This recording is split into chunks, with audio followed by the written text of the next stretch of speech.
Hasta hace muy poco, Venezuela era vista como un país aislado, sancionado y con escasa capacidad de influencia internacional. Hoy, el escenario cambió. Estados Unidos necesita estabilidad energética. China y Rusia quieren mantener su presencia en América Latina. Vemos a una Cuba amenazada por Estados Unidos que no sabemos si hasta este momento sigue dependiendo de Caracas y a Europa observando el petróleo venezolano como un factor estratégico. Analizamos este tema hoy en Cara a Cara como invitado del día. Él es Camilo González, internacionalista, magíster en Ciencia Política de la Universidad de Salamanca. Bienvenido a Impacto Venezuela. ¿Cómo estás? Mildred, muchas gracias por la invitación. Gracias a ti por atendernos. Manuel Camilo, porque así te llamas Manuel Camilo, pero te gusta más Camilo. La figura de Delcy Rodríguez está dando mucho de qué hablar, evidentemente después de lo que ocurrió con Nicolás Maduro hace 5 meses, pero ¿cómo ves a Venezuela en este momento en el plano internacional con todo lo que ha ocurrido?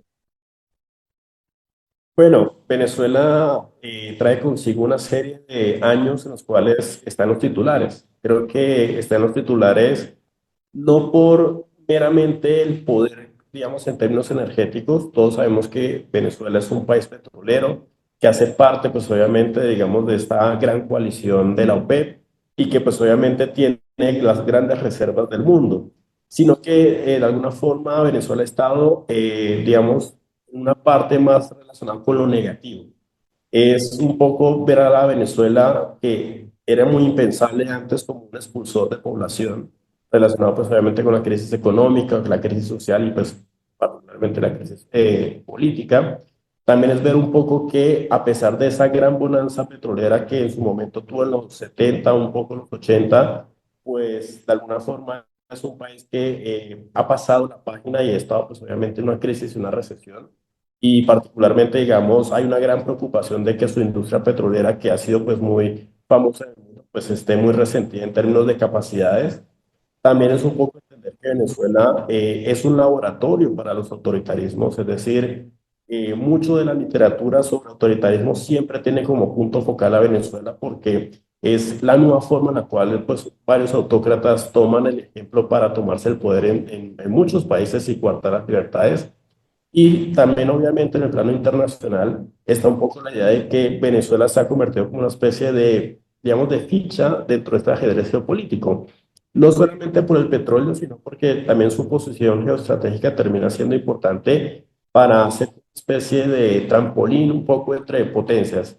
Rusia, China, obviamente con sus intereses, obviamente, en Venezuela, y un Estados Unidos que pues obviamente no quiere que digamos, el patio trasero tradicional pues obviamente se vaya a desviar hacia otro tipo de influencias. Entonces, más que por defecto, creo yo que por impulso negativo, si se quiere, Venezuela sigue estando, digamos, dentro de los temas, trending topics, si se quiere, de no solamente las noticias, sino incluso entre los círculos académicos a los cuales, por ejemplo, yo pertenezco, y que pues obviamente lo ven como un ejemplo de lo que no se debe hacer para que efectivamente un país caiga en el autoritarismo y pues obviamente tenga retrocesos en el desarrollo económico. Delcy Rodríguez logró reposicionar internacionalmente al chavismo. ¿Crees eso? ¿O crees que la oposición perdió capacidad de presión externa? Es una buena pregunta, porque ciertamente aquí toca jugar un poco a cuáles son los intereses reales de los Estados Unidos y cuáles son los socios, al final de cuentas, para cumplir esos objetivos. Todos sabemos que los Estados Unidos tiene un plan de tres fases. La fase uno es la fase de ordenar la casa, es decir, sacamos a Maduro de la ecuación, ¿quién queda? Por eso mucho de la, digamos, sorpresa de muchos, incluyéndome a mí y varios de nuestros colegas, que pues obviamente decían, bueno, sellaron a Maduro, pero no sellaron a la élite autoritaria que estaba con él. Entonces, se entiende un poco la idea sobre, bueno, si hay ese vacío de poder, ¿quién lo va a ocupar?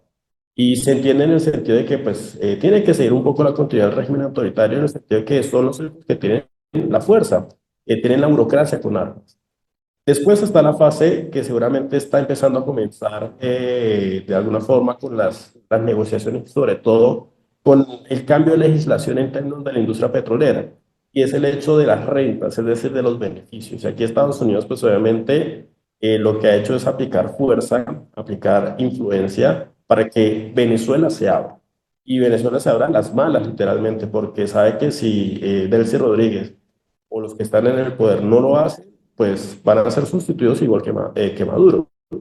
Entonces, en ese punto creo yo que la fase económica, la segunda fase, esa es la fase donde obviamente los Estados Unidos quieren literalmente tomar Venezuela como una toma hostil literalmente de cualquier empresa. Es decir, es una empresa que estaba devaluada y pues obviamente Trump con esa mentalidad de empresario pues obviamente dirá, Venezuela tiene potencial a futuro, pero tiene que cambiar obviamente el gerente, el administrador de esa empresa para que efectivamente sea rentable. Y tal vez la incógnita es la tercera fase, y es qué transición, ¿no? Aquí se corre un poco de riesgo, ¿no? Es un poco de, si las cosas van bien con Delcy Rodríguez y los que quedan en el poder, pues obviamente terminaría, obviamente, legitimando de que el chavismo siga en el poder. Pero todos sabemos también por otras experiencias que muchas veces la apertura económica termina llevando a la apertura política, es decir, las personas tienen más dinero, tienen más consumo, por ejemplo, y se dan cuenta que no pueden desarrollar esas libertades sin tener, obviamente, libertades políticas. Van a querer elegir gobernantes, van a querer, pues, obviamente, tomar las decisiones en términos políticos. Entonces, ahí se corre un gran riesgo porque si efectivamente, como comenté, todo va bien en términos económicos, eso va a ser, digamos, una carta de presentación del chavismo 2.0 o 3.0, como se ha dicho. Pero ahí está la tarea de la oposición, cómo, digamos, se alía con los Estados Unidos para debilitar la posición del chavismo y presentarse como la mejor alternativa en una Venezuela literalmente post-chavismo. Seguramente el chavismo ya está pensando un poco en cómo se va a reformularse a sí mismo en las próximas elecciones, qué caras y qué programas incluso van a tener que reevaluar todas esas tesis, esos principios de Hugo Chávez en su momento sobre el control de la economía y sobre otras cosas.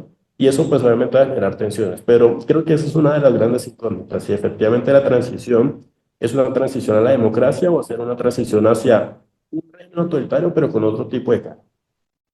Entonces, lo que me quieres decir con esto es que existe el riesgo de que las grandes potencias terminen negociando con el chavismo por conveniencia, dejando en segundo plano el tema democrático y sobre todo el de los derechos humanos. Es un gran riesgo, efectivamente, porque al final de cuentas Venezuela se convirtió en una especie de teatro de operaciones para lo que conocemos como, mal dicho, Road Doctrine, es decir, la doctrina Road, que es básicamente que Estados Unidos, obviamente bajo el liderazgo de Trump, quiere que América Latina, pues obviamente sea un patio trasero en el cual ni la influencia china ni la influencia rusa estén presentes y no tengan agentes. Es decir, Maduro era un agente literalmente de los rusos y de los chinos porque protegía sus intereses y a cambio pues mantenía su sobrevivencia política. Estados Unidos con la operación del 3 de enero dijo, no, basta. Aquí colocamos al que queremos y es un agente nuestro porque pues obviamente va a hacer lo que vamos a hacer y es en este caso que se quiere es Delcy Rodríguez. Hasta que obviamente Delcy Rodríguez decía que eso no le conviene y pues eso va a generar problemas. Ahora bien, yo creo que la única forma en la cual, digamos, Venezuela puede escapar un poco a esa trampa, es decir, a la trampa de que las grandes potencias, incluido Estados Unidos, obviamente termine por decidir el destino, incluso sea una moneda de cambio con otras, digamos, otras situaciones que hay en el mundo, por ejemplo, Irán, Taiwán incluso, es que efectivamente debe generarse una presión democrática, una presión obviamente relacionada con digamos, el resurgimiento de la sociedad civil venezolana. Es el hecho de que existan grupos de presión, es el hecho de que existan partidos políticos, porque de otra forma, digamos, si esto continúa así, va a ser una suerte de paz autoritaria, es decir, sigue el autoritarismo, van a haber avances económicos, pero efectivamente no va a haber, digamos, ningún grado de libertad en el cual, pues obviamente, se desarrollen las libertades de los ciudadanos.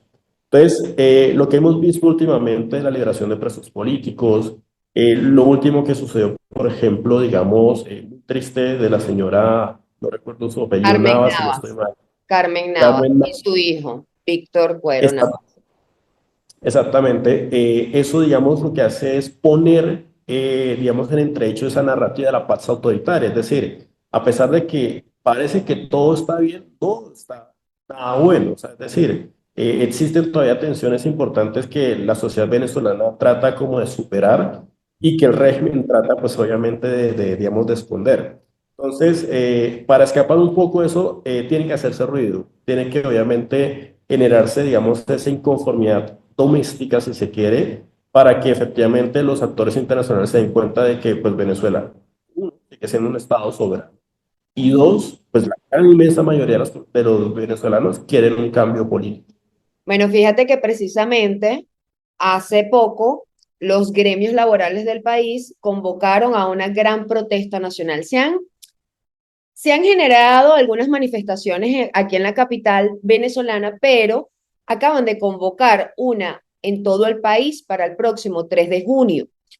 Una Ujú. de las interrogantes que uno como periodista se hace es, ¿mi país todavía tiene la fuerza suficiente o dejó el temor a un lado para salir a las calles nuevamente con toda la represión que se ha vivido, sobre todo desde el 28 de julio del 2024, después de la presidencial, que 3.000 personas fueron arrestadas, o sea, la mayor cifra en nuestra historia? Y creo que es un termómetro para ese día, ¿no? Que se cumple un mes más de la extracción de Nicolás Maduro, del bombardeo a Caracas y diferentes zonas del país. Entonces, evidentemente, nosotros creemos desde el gremio periodista que va a ser un momento para medir esa fuerza y para medir si la población venezolana va realmente a salir a la calle, si se cansó de tener paciencia con todos estos meses que han transcurrido de este tutelaje de Estados Unidos, que no es un secreto para nadie, evidentemente mi país está tutelado por Estados Unidos.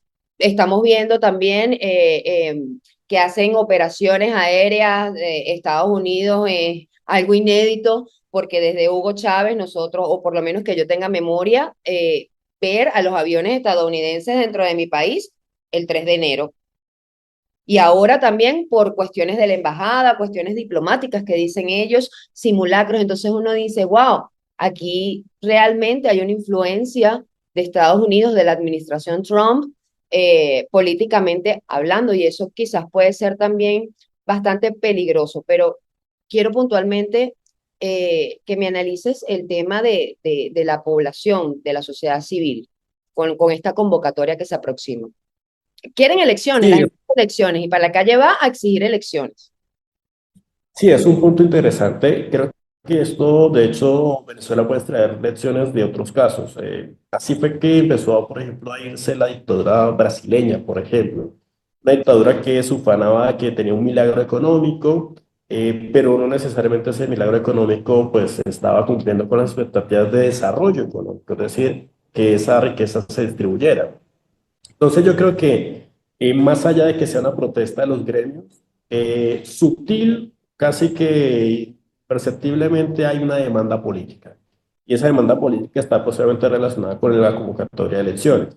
Ahora bien, yo creo que en términos de la sociedad venezolana, creo que después del 28 de julio, toda la represión que hubo después de las elecciones, la gente sí quedó como, de alguna forma, como paralizada. Es decir, eh, siempre se pregunta por qué la gente no sale a protestar. O sea, la gente no sale a protestar porque, vamos, va a estar, digamos, temerosa de que le hagan algo a su familia, a ellos mismos o afectarle otro tipo de intereses. Es decir, el mero miedo de hacerlo pues obviamente, digamos, paraliza y sobre todo si esa represión no tiene, si se quiere, como una especie de respuesta, es decir, que quien agrede quede impune. Y eso lo vemos después del 28 de julio. Ahora bien, hay un factor disruptor y es el 3 de enero.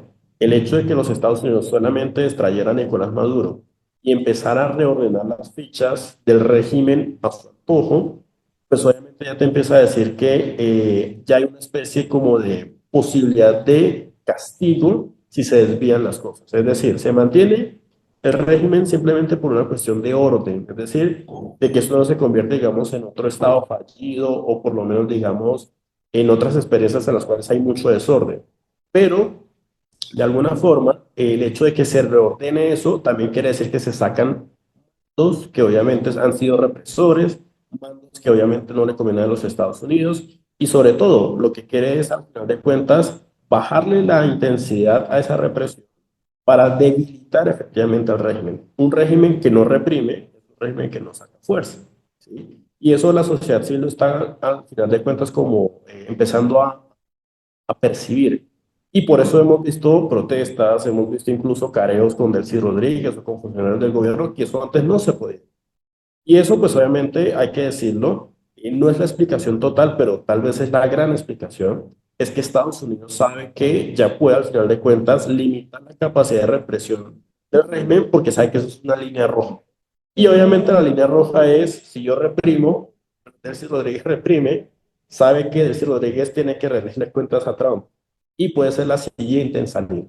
Y así sucesivamente con otros jerarcas del régimen. Entonces, creo yo que la sociedad sí le está entendiendo que es el momento para generar más presión y sobre todo pensando en lo siguiente, no solamente es presión contra el régimen que se debilita porque está tutelado, sino también es una forma de decirle a Estados Unidos, oiga, esto está avanzando, en algún momento usted tiene que darnos la razón.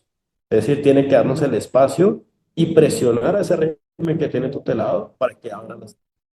Para eso, obviamente, hay que pensar que, ¿por qué no hay elecciones en este momento? Porque primero, todavía no se ha ordenado toda la casa. Segundo, todavía no hay resultados económicos que mostrar. Y tercero, que creo yo que es una de las grandes hipótesis de esto es, pues María Corina Machado, Bernardo González, no están en el país. Y muy recientemente empezaron a aparecer los partidos políticos. O sea, 20 Venezuela hace poco empezó a abrir, digamos, las sedes. Si no tenemos partidos políticos que movilicen, pues efectivamente va a ser una democracia que va a seguir en el desorden y eso puede ser más complicado que obviamente lo que se tenía con el régimen o lo que se tiene ahora con el régimen autoritario del chavismo. Entonces, creo yo que es cuestiones como digamos, de mover las fichas de manera muy inteligente y para eso se necesita paciencia estratégica. De resto, todo lo que de alguna forma se haga a las carreras puede generar, digamos, más disrupción de lo que ya ha venido sucediendo antes del No, 3 de enero. y que hay líderes de la oposición o dirigentes de oposición que estaban en el exilio y están regresando al país, pero no los más fuertes, todavía no. Y es María Corina Machado y Edmundo González Urrutia, a quien se le atribuye la victoria del 28 de julio del 2024. Los venezolanos quieren que ella regrese, pero también o quedó sobreentendido que quizás Estados Unidos tiene la última palabra, tú regresas cuando yo te lo autorice. ¿Tú lo ves de esa manera también? Sí, lo veo así y lo veo incluso, y seguramente me pueden criticar por esta hipótesis, Estados Unidos está cuidando su activo más valioso, en el sentido de que, pues efectivamente, sabemos que María Corina Machado, pues va al final de cuentas a cooperar con los Estados Unidos. ¿Qué hubiera sucedido, por ejemplo, si el mismo 3 de enero Edmundo González o María Corina Machado se hubieran posicionado como presidentes? Yo creo que a la semana un golpe, un contragolpe de las fuerzas chavistas, y me refiero a las fuerzas chavistas, a la Fuerza Armada Nacional Bolivariana, y se destruye el sueño, o sea, se destruye efectivamente el escenario de una transición democrática. Entonces, yo lo que creo es que, y mi hipótesis es, necesitan tiempo para reordenar la casa, necesitan tiempo para que efectivamente la economía se ponga a crecer, pero fundamentalmente para ir desmantelando el chavismo, es decir, desmantelando desde adentro, con ese tutelaje que tienen los Estados Unidos, sacando fichas de Maduro, sacando fichas de Diosdado. Ya, por ejemplo, salió de la ecuación la de mis padrinos, ya ese juego de tronos ya no se da al interior de la Fuerza Armada Bolivariana, sino que ya sea internamente dentro del Partido Socialista Unido de Venezuela. Entonces, todo ese papel de desmantelamiento está para crear las condiciones en las cuales se celebren elecciones justas, ¿sí? Pero obviamente con la idea de que efectivamente María Corina Machado llegue con el mayor número de legitimidad, el mayor nivel de legitimidad y sobre todo con la mayor garantía de que pueda ejercer gobierno. Sobre Cuba, para finalizar, no quiero terminar mi programa sin hablar de Cuba, las amenazas, la imputación a Raúl Castro, que aunque no está en la presidencia, sabemos que tiene la influencia todavía, ¿no? Con Díaz-Canel en el poder. Efecto dominó con lo que pasó en Venezuela. Hay un despliegue militar que Trump asegura que no tiene nada que ver con Cuba, pero sí genera suspicacia y es como un método de intimidación en la región y que no podemos perder de vista porque Trump dice una cosa hoy y hace otra mañana. Así hemos visto durante todos estos meses, así ha ocurrido. Entonces, la influencia de Cuba en Venezuela, uno, ¿cómo la ves en este momento? Dos, ¿ves que sea el próximo en que Estados Unidos se meta para ese país? Bueno, sobre lo primero, creo que efectivamente los lazos de Venezuela y Cuba se rompieron el 3 de enero. Es decir, el hecho de que Estados Unidos ya habrá puesto condiciones de evitar bueno, más que evitar, de bloquear totalmente los envíos de crudo hacia la isla o cualquier tipo de relación diplomática con Cuba, pues obviamente ya, digamos, creo que eso está cortando el cordón umbilical, si se quiere, que se tenía desde ya la década de los 2000. En ese sentido, creo que hace parte de la estrategia de Trump de asfixiar a Cuba, es decir, si le quitas a uno de los proveedores de crudo, de energía en este caso, pues obviamente empiezas a aislarlo, ¿no? Tiene mucha relación con lo que sucedió con el 3 de enero, el hecho de ir escalando, no solamente se pasa de las meras sanciones, sino que ya empieza a haber un despliegue militar, igual el que hubo en el Caribe, por ejemplo, cuando se extrajo a Maduro, pero digamos que sí tengo mis reservas. Yo usualmente uso esta frase, pues obviamente porque necesito ver las cosas y como politólogo, pues obviamente no tengo pruebas de que esto vaya a suceder, por lo menos, digamos, en estos momentos. Siempre digo que las probabilidades son bajas, pero nunca cero. Es decir, con Trump todos sabemos de que siempre movió sus barcos de Venezuela y todos pensamos que era parte de una estrategia grande contra el narcotráfico y que incluso que era presión para que internamente sacaran a Maduro. Y el 3 de enero todos nos despertamos de que pues obviamente Estados Unidos se metió literalmente en Venezuela para sacar a Maduro. ¿Puede suceder en Cuba? Sí, efectivamente, pero hay matices que por lo menos a mí me dicen que puede ser un poco más difícil. Es decir, Cuba no es Venezuela. Hay que entender que es un régimen que ya lleva más de 60 años. Es un régimen de partido único. En Venezuela pues tenemos un autoritarismo, si se quiere, competitivo. Es decir, hay una gente en el poder que no lo quiere dejar, pero participa o trata de participar de manera muy desequilibrada, con la cancha inclinada, para legitimarse a través de las elecciones. En Cuba no parece eso. En Cuba literalmente hay una sucesión muy parecida a la que vemos en la Unión Soviética y eso también al final de cuentas lo que hace es hacer un enroque importante entre el partido, digamos, comunista cubano con las Fuerzas Armadas. ¿Qué es lo que yo creo? Si esto llega a suceder, el hecho de que Raúl Castro lo traigan, similarmente a lo de Maduro, que ahí es otra gran diferencia, como tú bien lo mencionabas, y era que él no es presidente, como en ese momento era Maduro. Yo creo que lo que se trata es de golpear digamos, la facción más radical, más revolucionaria, lo que se suele denominar la gerontocracia revolucionaria de los 70, 60 incluso, para que efectivamente elementos del régimen mucho más moderados, mucho más abiertos, incluso hacer negocios con los Estados Unidos, pues obviamente asuman.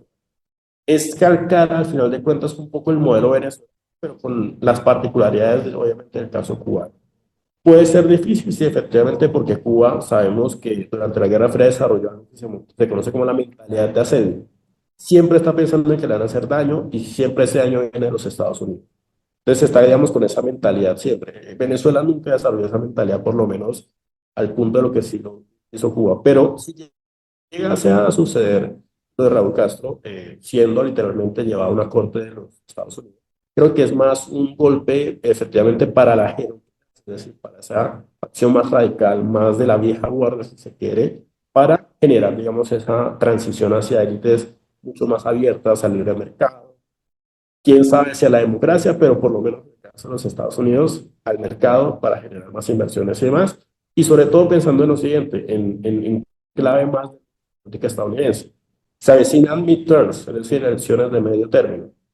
Trump quiere literalmente recuperar, obviamente, la Florida, que ha tenido algunas deserciones a favor de los demócratas, y eso, pues, obviamente puede jugar a favor de Trump en esas elecciones que, pues, por ahora se ven un poquito adversas para el Partido Republicano. Un análisis muy complejo en el que no podemos perder de vista, digamos, la diferencia entre una concesión cosmética, hablando del tema de Venezuela, y un cambio de sistema. Manuel Camilo González, gracias por este cara a cara, por participar aquí conmigo y porque también Aclaraste muchos puntos relacionados a todo el panorama venezolano y en el plano internacional. Gracias. Muchas gracias, Mildred, por la invitación. Encantado. Espero tenerte más adelante y ver si ese análisis coincide con el desarrollo de los acontecimientos. Nos vemos más adelante. Muchas gracias. Y a ustedes, gracias por acompañarnos en Impacto Venezuela. Soy Mildred Manrique. Nos vemos el próximo domingo.